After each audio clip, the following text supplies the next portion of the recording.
I have just focused on Institute of Cost and Accountants of India material, because I know for sure entire paper is going to be crafted from that particular material.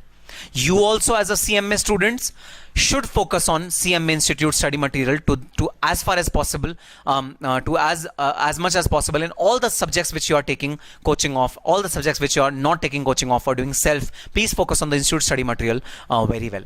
I have in my entire book have focused particularly on Institute of Cost Accountants of India study material only, and I've taken some past examination questions, some more practice questions from the RTPs, MTPs, and I've focused exclusively on CMA final syllabus, because I know that entire examination is going to come from this particular study material only. Therefore, my book is inspired from the Institute study material, so you need not look at any other reference material, any other book for studying direct taxation. The book which has been supplied to you, the notes which have been supplied to you in my classes, they are more than sufficient. If you do those thrice, and if you just give me tests which are scheduled for you in the WhatsApp group. Oh, what are you saying? You are not in the WhatsApp group? Please call up my team at 9643929913 and add yourself in the WhatsApp group. Weekly tests are happening on direct taxation in that WhatsApp group. So just get yourself added in that WhatsApp group, and you will be privy to the test series, the discussions which we have on a normal basis, the assignments which I give for taxation on a regular basis. You will be privy to all those information through those WhatsApp groups. Before moving any further, let me tell you an interesting development which has happened in the world of double taxation avoidance agreements very recently. Very recently as in 3 years, 4 years back. Okay, so double taxation avoidance agreements are the agreements which are entered into between two countries for mutual discussion on how to avoid double taxation. But 4-5 years back, there has been an advent of another agreement which is known as MLI, multilateral instrument. Multilateral instrument is an instrument which deals with more than two countries who are sitting together to reach out to an understanding which will avoid double taxation. So where DTAA focuses on two countries, MLI focuses on multiple countries. So when multiple countries come together, sit on a table and decide on where would the taxing rights go, who would tax what kind of income, whether resident rule will be applicable on this particular income or source rule will be applicable on this particular income, to decide all these things. When multiple countries come together, it is known as MLI. When two countries come together, it is known as double taxation avoidance agreement. So these are the agreements which are into existence for avoiding double taxation in any situation, in any international transaction. Now, sir, you've been using this word many times. Double taxation, double taxation, double taxation, double taxation, double taxation. Sir, what are the kinds of double taxation? How does double taxation happen? What are the sources of double taxation? So, I've already discussed one kind of double taxation with you, which is the juridical double taxation, which is the jurisdictional double taxation. I'll reiterate my example for benefit of all of you. Mr. Raju, owner of Sarvana Bhavan, having multiple outlets of Sarvana Bhavan in India as well as in US. Now the outlets which are there in India, of course, Indian government will collect revenue, will collect taxes on the profits which are earned by the Indian outlets. But who will collect the taxes on the outlets which are there in United States of America? Now, in absence of any double taxation avoidance agreement, there will be double taxation, because these branches, Indian government will say, because Mr. Raju is resident in India, therefore these branches will be taxable in India. Indian government will say like this, and United States of America government will say, since the income is sourced from United States of America, so Mr. Raju, please pay the taxation in United States of America. So there will be double taxation of Mr. Raju owing to a single transaction, owing to a single income. Same transaction is being taxed twice in two different countries. This is known as jurisdictional double taxation. Same income is being taxed, same taxpayer is being taxed. Same income is being taxed. What is the income? PGBP from New York branch, PGBP from New Jersey branch, PGBP from California branch. Same income is being taxed twice and in the hands of same taxpayer. Who's the same taxpayer in our case? Mr. Raju. Mr. Raju is paying taxation on same income in two countries. This is known as juridical double taxation, also known as jurisdictional double taxation. Juridical double taxation or jurisdictional double taxation. Treaty will focus on this type of double taxation more. Then second kind of double taxation, which is again prevalent in the country, is economic double taxation. Now, so what is economic double taxation? I'll give you an example. Okay, so economic double taxation means, I have to rub the board to explain you economic double taxation. I need some space. Okay. Okay. Now, economic double taxation means, this is India, this is United States of America. Okay. Okay. So in India, there is a company X, company limited. Its shares are held by Mr. Rolf. Shares of X company limited is held by Mr. Rolf. Mr. Rolf is a resident of United States of America. He's never been to India. He's always been in United States of America. Now, X company declares dividend to Mr. Rolf. Now, suppose there is a law in the Indian country that on dividend, the company is required to pay tax and the dividend will be exempt in hands of the shareholder. Suppose, I'm giving an example. You know, law has changed in the current year, law has changed. This is no more the law in India, but I'm giving an example. It's an hypothetical example. Suppose in India, there's a law that on dividends, company is required to deduct tax at source, which will be in the form of DDT, dividend distribution tax, and the dividend will be exempt in hands of shareholders. Of course, the law cannot state that we will tax dividend in hands of company as well as in the hands of shareholder. Law cannot state that.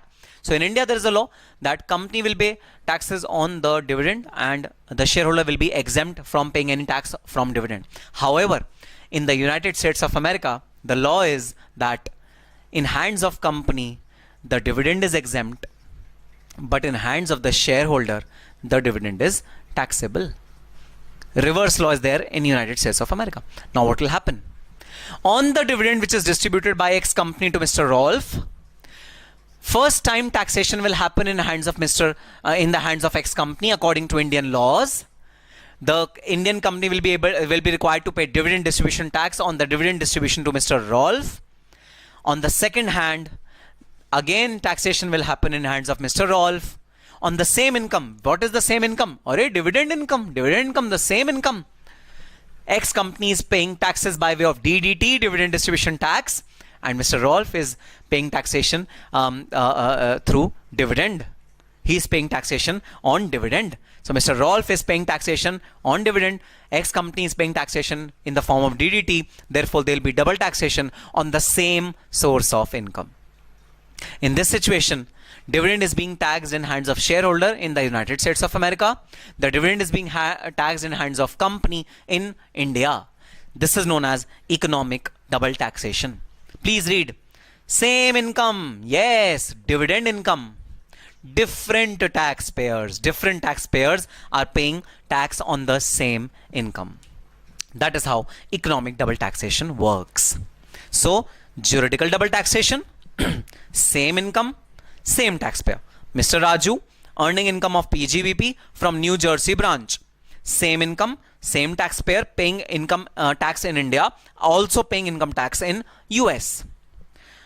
Economic double taxation, same income is same, but there are different taxpayers who are paying tax on the same income. Dividend income, first taxable in hands of X company, secondly taxable in hands of Rolf. So same income, double taxpayer. Treaties do not generally deal with economic double taxation. Treaties are more likely to deal with juridical double taxation. Treaties do not deal with economic double taxation in a very proper manner, in a very detailed manner. Yes, that is how treaties are not addressing economic double taxation.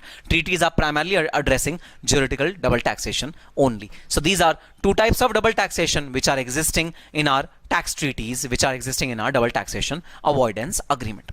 Now, let us move on to our two basic concepts of international taxation. Then we'll be moving upon on our theoretical portion from our book, The two topics which we are going to study now are tax havens. Topic number 1, tax havens. Topic number 2, CFC. CFC, Controlled Foreign Corporation. So let's talk about tax haven. Okay. You must have heard the name of Mauritius, the name of Bermuda Triangle, the name of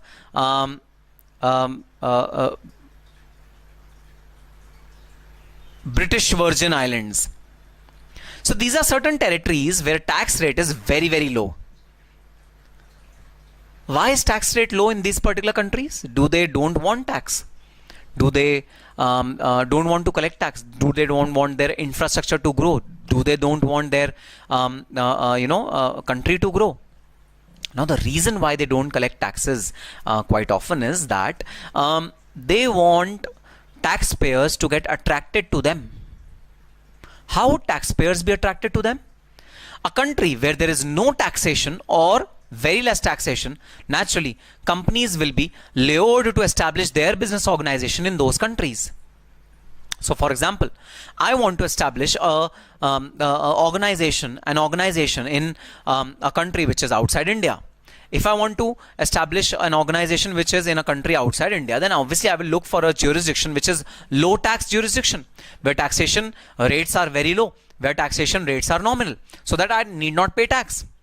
So I will choose British Virgin Islands, I will choose Mauritius, I will choose Bermuda Triangle, I will choose Singapore. All these countries are tax havens.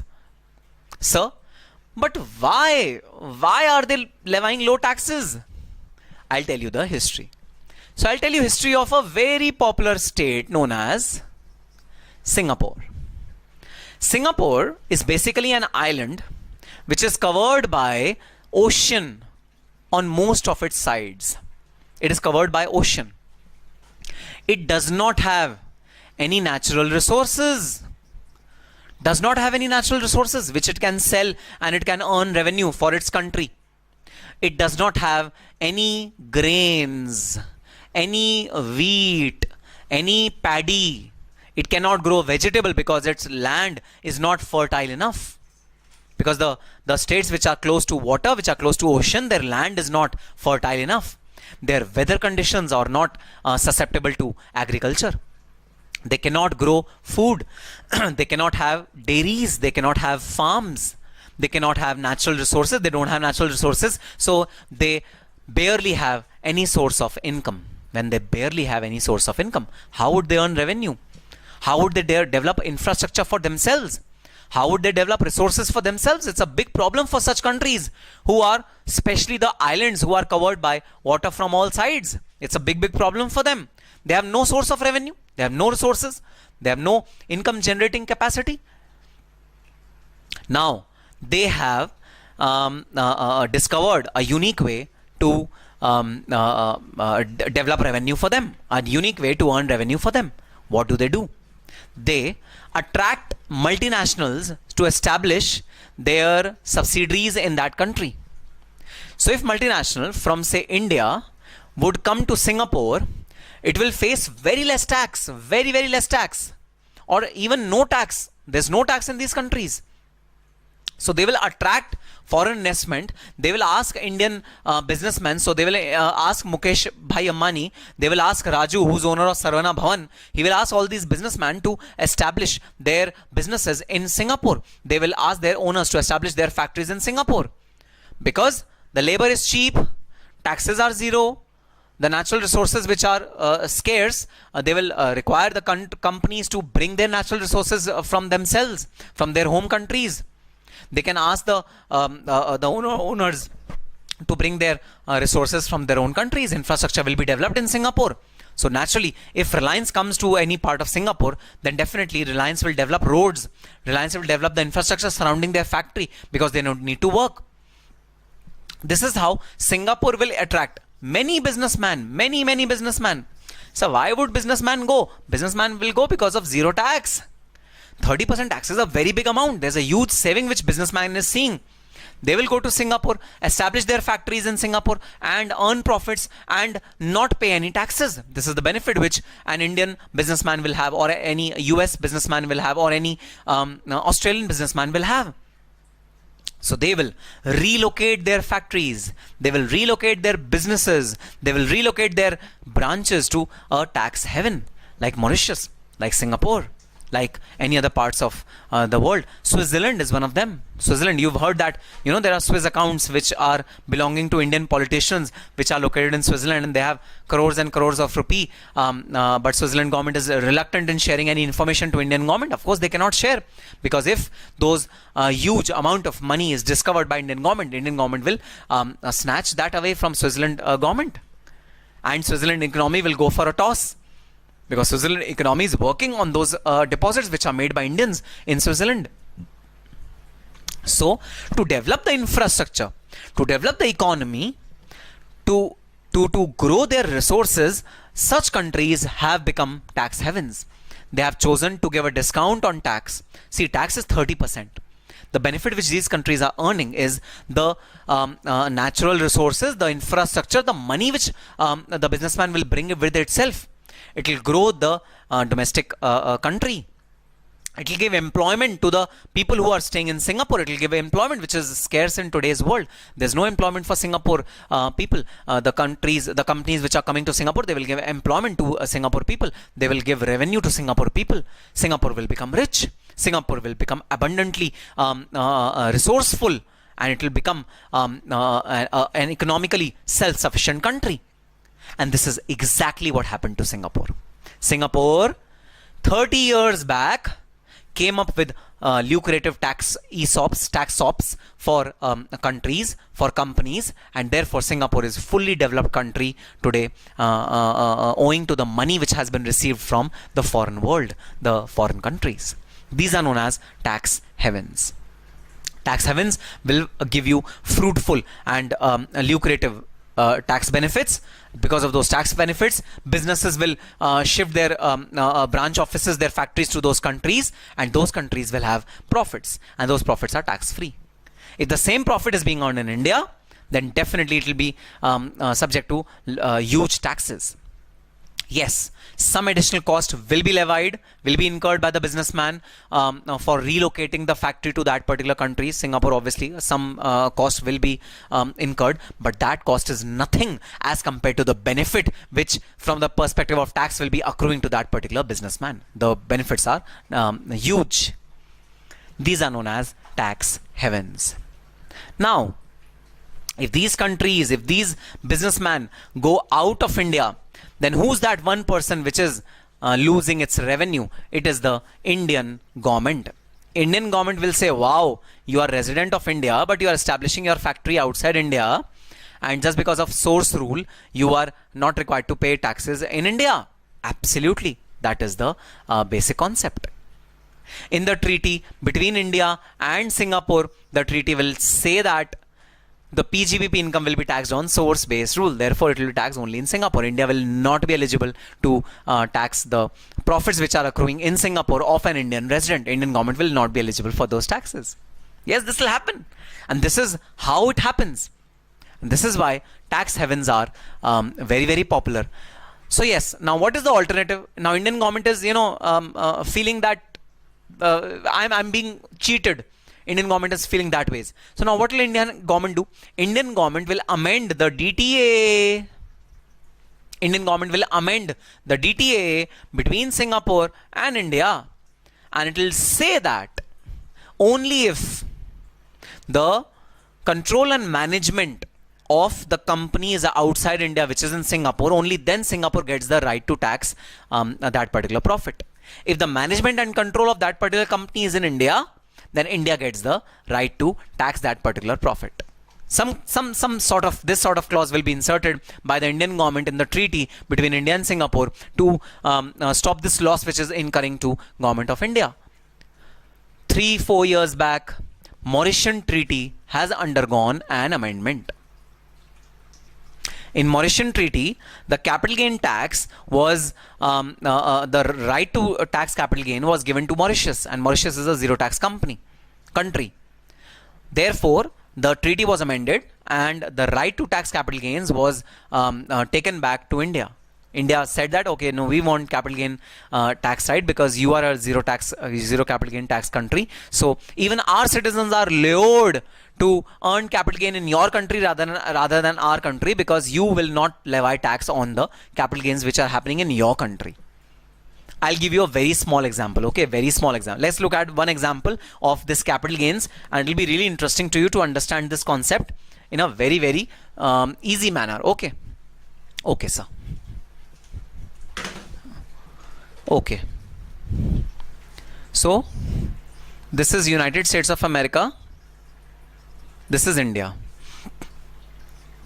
India has a company called X Limited. Okay, shares of X Limited are held by a US resident, Mr. Joseph. Mr. Joseph holds the shares of X Limited. Now what Mr. Joseph is doing, Mr. Joseph is actually Mr. Joseph had purchased these shares some 5-6 years back of X Limited. In India, he invested in X Limited. He purchased these shares 5-6 years back, and this company was a amazingly growing company. Therefore, the share price grew by 5 times or 6 times. Now, Mr. Joseph wants to sell its shares of X Limited. It wants to sell the shares of X Limited.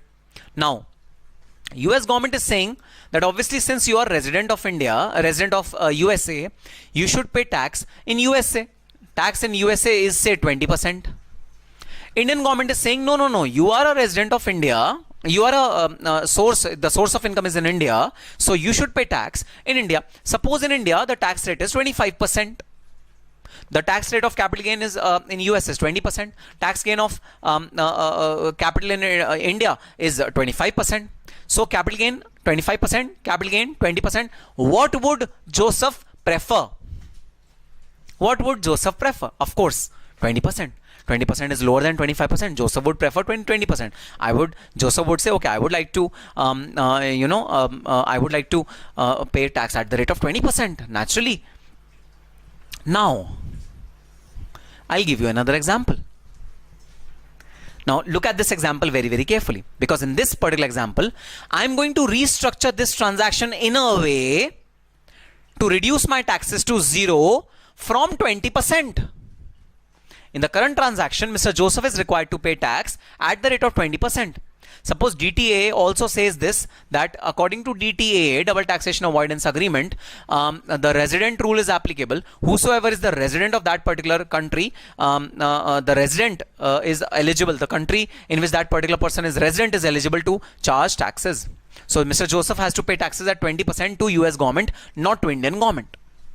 Now, let's restructure this transaction in a way to reduce our tax burden to 0. I will reduce the tax burden to 0. 0. Yes, let's see how. United States of America.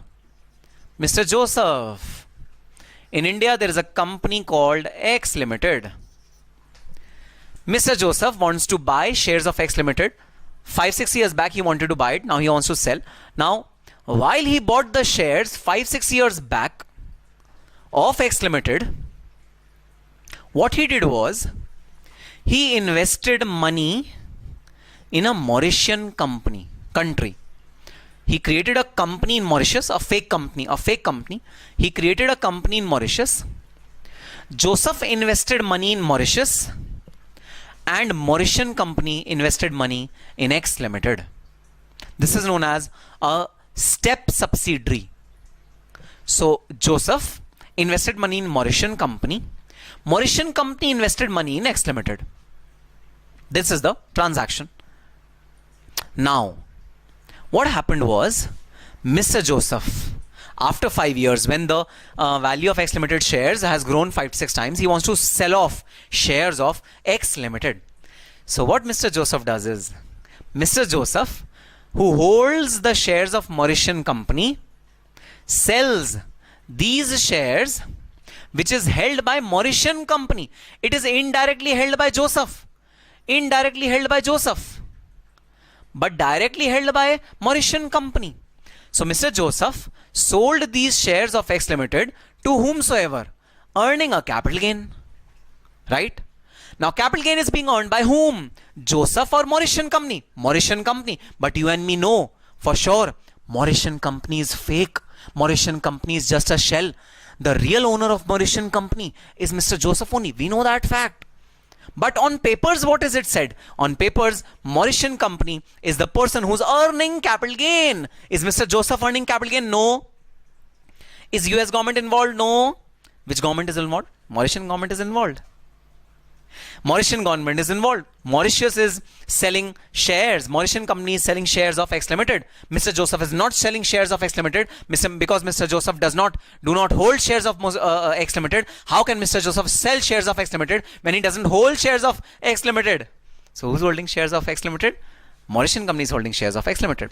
So Mauritian company is selling shares at a capital gain.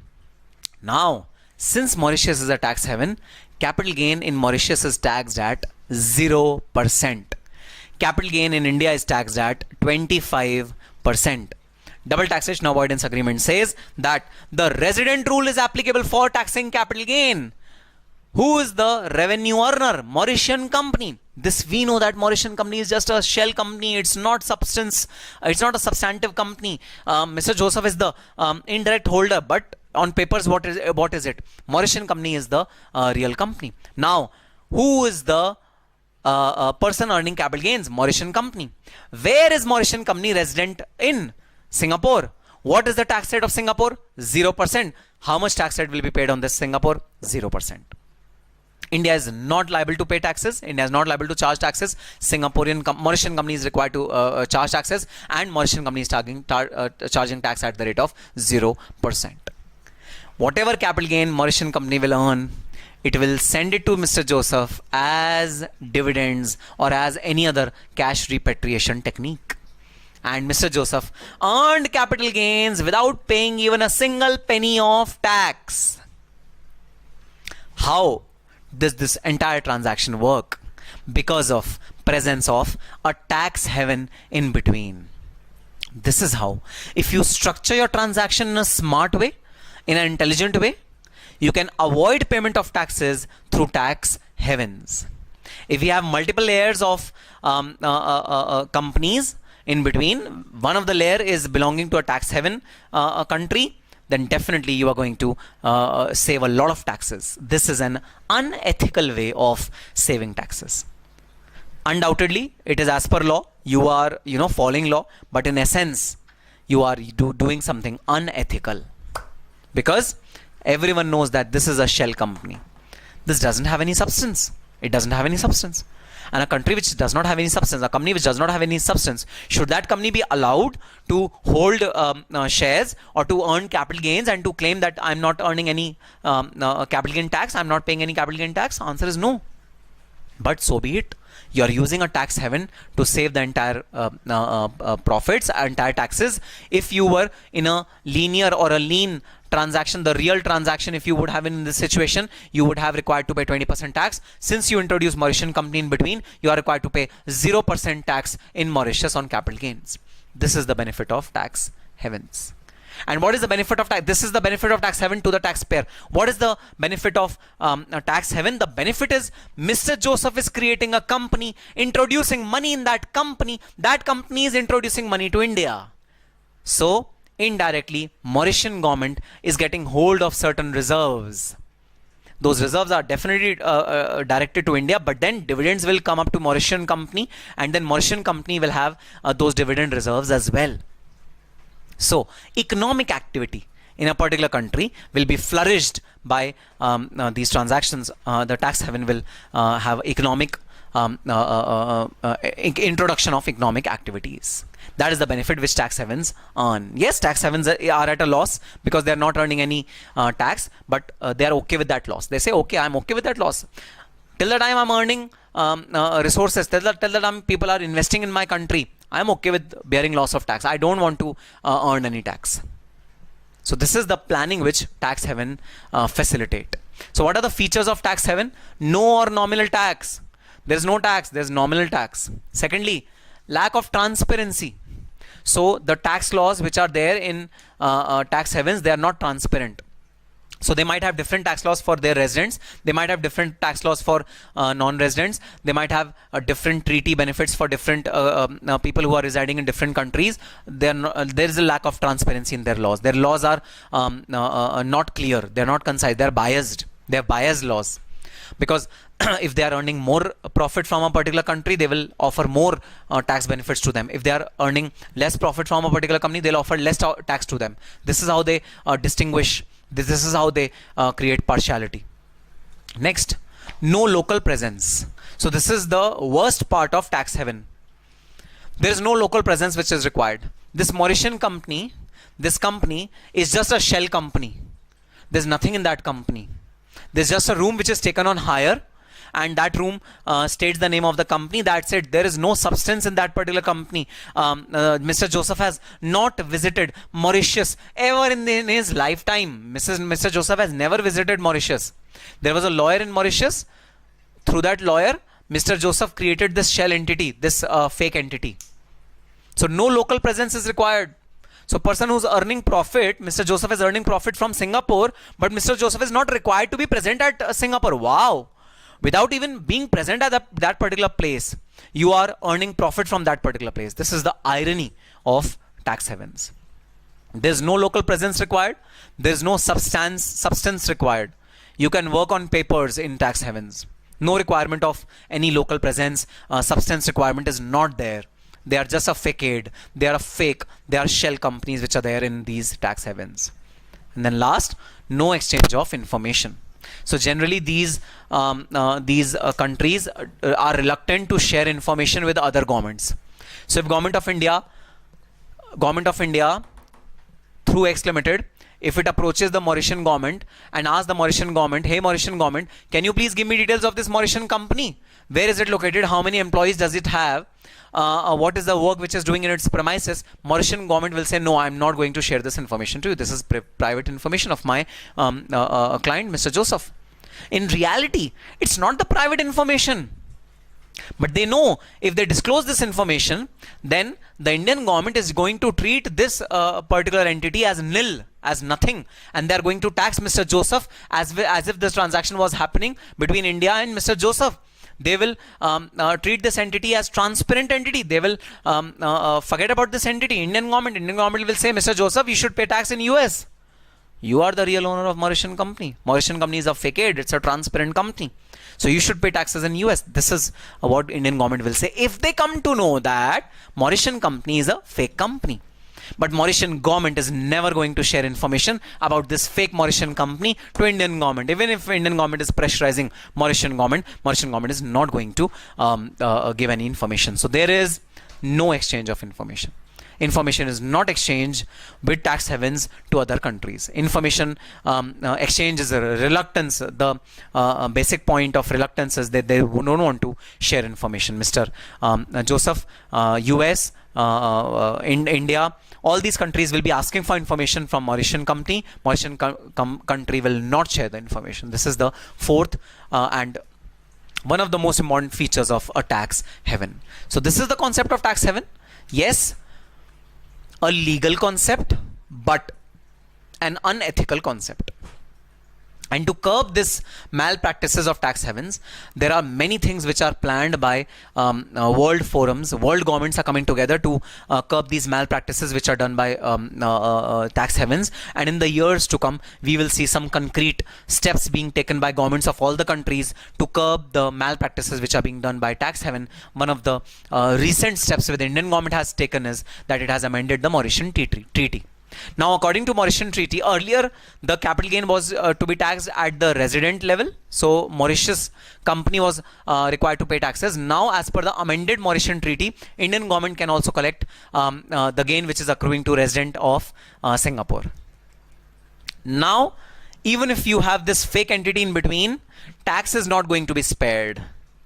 Either you pay tax in India at 25%, or you pay tax in Mauritius at 0%. So the option will not be given. Option will not be given to you. Indian government will definitely ask you for taxes in India at 25%. Indian government will levy taxes at 25%. Right to tax is snatched away by Indian government. So after the amendment of Mauritian Treaty, this menace, this benefit which Mauritian countries used to take is now out of question. Now they cannot take this benefit. So yes, this was the entire concept of tax haven. Now let's move on to the concept of controlled foreign corporations. So the last topic which we are going to start today is controlled foreign corporations. In short, they are known as CFCs. This is again a misuse of international transaction. This was the first way of misusing international taxation. This is the second way of misusing international taxation. Now, what is misuse of international taxation? Misuse of international taxation means taking benefit of a lower tax jurisdiction to lower your taxes. Deliberately scheduling your manufacturing setup in such a way that your direct taxation is reduced. Deliberately structuring your transaction in a way that the direct taxation is reduced. This is the loss of international taxation, and due to different tax rates in different countries, many companies do this kind of nuisance. What is controlled foreign corporation? Okay, so there's a company which is X Limited. This company is located in India, of course, one of the highest tax paying countries of the world. The tax slab rate, the slab rates of tax are highest in India. Now, X Limited established its 100% subsidiary in UAE. Name of the 100% subsidiary is Y Limited. Now, there is some passive income. What do you mean by passive income? Passive income means some interest which is being earned by X Limited. So suppose X Limited wants to buy some debentures of a foreign company. There's a foreign company in United States of America, and X Limited wants to buy debentures of this company. Why? Because X company feels that their passive income, which is interest. Passive income means incomes which doesn't require a lot of effort to earn that income. Interest, rent is a passive income. Royalty is a passive income. So X Limited wants to invest in the United States of America some money by way of debentures. Okay, so rather than directly investing in United States of America, X Limited establishes a subsidiary in Y Limited as Y Limited in UAE, and this company invests in USA, in debentures of USA. Interest is earned by this company. Y Limited earns interest from which company? From the USA company. Y Limited earns interest from which company? The USA company. Ideally, Y Limited should remit the earning to X Limited in forms of dividend. Now, interest income, since UAE is a low tax jurisdiction, UAE is United Arab Emirates. So UAE is a low tax jurisdiction, so interest income will be taxed at a very, very nominal rate. But when dividends will be declared from Y Limited to X Limited, that will be charged at the tax rates which are prevalent in India. This will be taxed at a higher tax rate, this dividend. So ultimately, whether X Limited would have earned interest directly from US, or now if it had routed its transaction through UAE, there is no tax benefit which is accruing to X Limited. Because when Y Limited pays dividend to X Limited, then dividend is taxable at a very high rate in India. So no benefit which has been accrued to Indian company. So now, what will Indian company do to gain some benefit? Indian company will not invite any dividends from Y Limited to X Limited. X Limited will say, listen Y Limited, you are my subsidiary. You and me are the one and the same thing. Money kept with you is equivalent to money kept with me. So do not declare any dividend. Whatever interest you are earning from United States of America, keep it reserved with you. Whenever the right time comes, I will ask you to invest this money elsewhere. Elsewhere means maybe invest this money in a subsidiary which I am going to establish in Australia. If I would need money in any part of the world, I will ask you to invest that money in that part of the world. But please don't declare dividends to me. Because the moment you declare dividends to me, Indian government will charge tax on that dividend. So this is a way in which taxes are either deferred or they are not paid at all by a subsidiary of a Indian company in foreign. This is known as controlled foreign corporation. A foreign corporation, which is in our case Y Limited, is controlled by the Indian company, and it is controlled in a way that Indian company is forcing the subsidiary to not to declare dividends to its parent company, thereby deferring the taxes or paying no taxes or gaining tax benefit. This is known as controlled foreign corporation. So what is the loss to Indian government? Loss to Indian government is that Indian government deserved income tax on this particular income. Either this income or the income which Y Limited would have disbursed to X Limited. Indian government deserved that income tax. But Indian government is devoid of that income tax. Since Indian government is devoid of that income tax, Indian government is going to look at this transaction in a very, very critical way. You know what Indian government is going to say? Indian government is going to tell Y Limited, okay Y Limited, you are not declaring dividend. Fair enough, don't declare dividend. Even if you are not declaring dividend, we will assume that if Y Limited has cash reserves, if Y Limited has reserves, if Y Limited has profits, we will assume that dividends have been declared to X Limited the moment earning is earned by Y Limited. We will assume that dividends have been declared. Deemed dividend will apply. So this assumption that dividends have been earned by X Limited, despite of the fact they have not been declared, they have not been repatriated. This is the provisions of controlled foreign corporations. As of now, Indian government has no such law in Indian context. These laws are there, CFC related laws are there in the United States of America and several other parts of the world, but India does not have any such law. India does not deem dividend without declaration, without distribution of dividends. So as of now, no law, but just to introduce you to the nuisance value of international transaction. International taxation has nuisance value. Just to introduce the malpractices which are undertaken by the companies to avoid taxation, we have introduced these two topics with all of you. See, in domestic taxation, we already know what are the loopholes, what are the bad things which a person can do to avoid taxation. We already know that.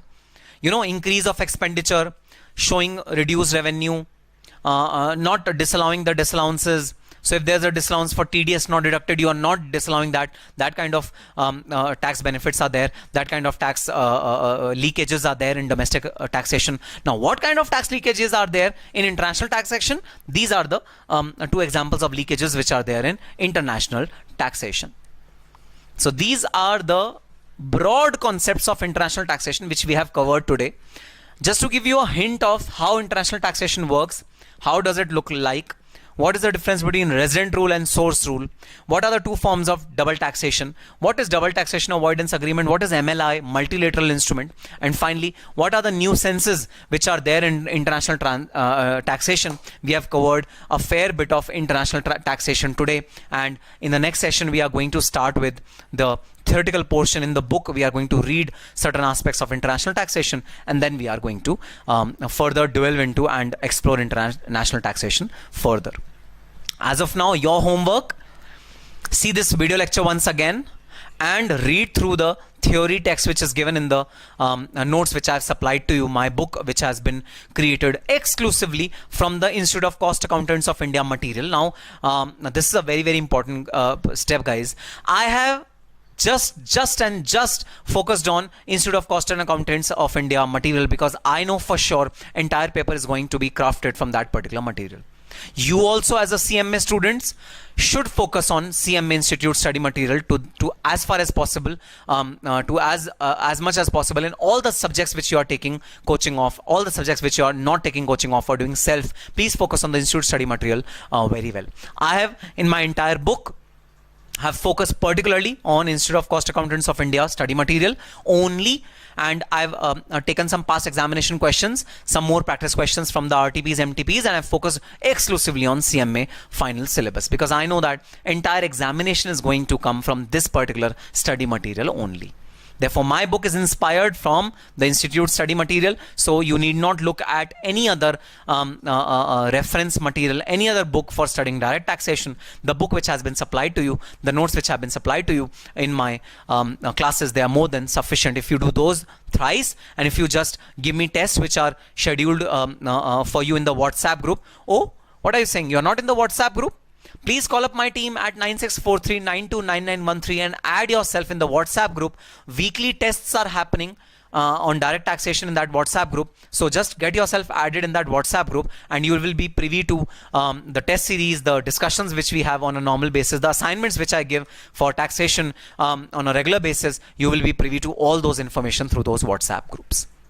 So yes, please study these topics very well. Just have understanding theoretically also of these topics. We'll be meeting in our next session with more such fun topics of international taxation. Till that time, all the very best and happy studying.